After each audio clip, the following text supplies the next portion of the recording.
ଜାଣିଛି ନୂଆ ବର୍ଷ 2 ଦିନ ହେଇଗଲାଣି। ଆପଣମାନଙ୍କୁ ୱିଶ୍ କରିବାକୁ ମୋର ଟିକେ ଡେରି ହେଇଗଲା।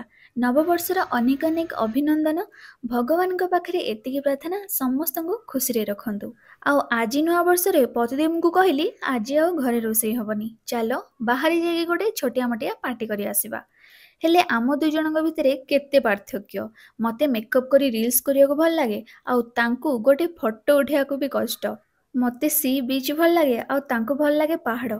ସେ ଏତେ ପ୍ରାକ୍ଟିକାଲ, ଇମୋସନ୍ ଦେଖେଇବା ତ ଟୋଟାଲି ଆସେନି। ଆଉ ମୁଁ ଏତେ ଇମୋସନାଲ, ଖୁସି ହଉ ବା ଦୁଃଖୀ, ସବୁବେଳେ ଆଖିରେ ଲୁହ ପଳେଇ ଆସେ। ଆମ ଦୁଇ ଜଣଙ୍କର ପସନ୍ଦ, ନାପସନ୍ଦ, ଚଏସ୍, ପ୍ରିଫରେନ୍ସ କେତେ ଅଲଗା, ଫିର୍ ବି ଆମେ ପରଫେକ୍ଟ ମ୍ୟାଚ୍। ଏମିତି ଦିନ ବିତି ଯାଉଥାଉ, ନୂଆ ବର୍ଷ ପରେ ନୂଆ ବର୍ଷ ଆସୁଥାଉ। ଭଗବାନଙ୍କ ପାଖରେ ଏତିକି ପ୍ରାର୍ଥନା ଆମେ ଦୁଇ ଜଣ ସାଙ୍ଗରେ ରହିଥାଉ। ଆଉ ଏଇ ବର୍ଷ ଆମ ଦୁଇ ଜଣଙ୍କର ଆଉ ଆପଣମାନଙ୍କର ବି ଆଶା ଆକାଂକ୍ଷା ସବୁ ପୂରଣ ହଉ। Happy new year all of you.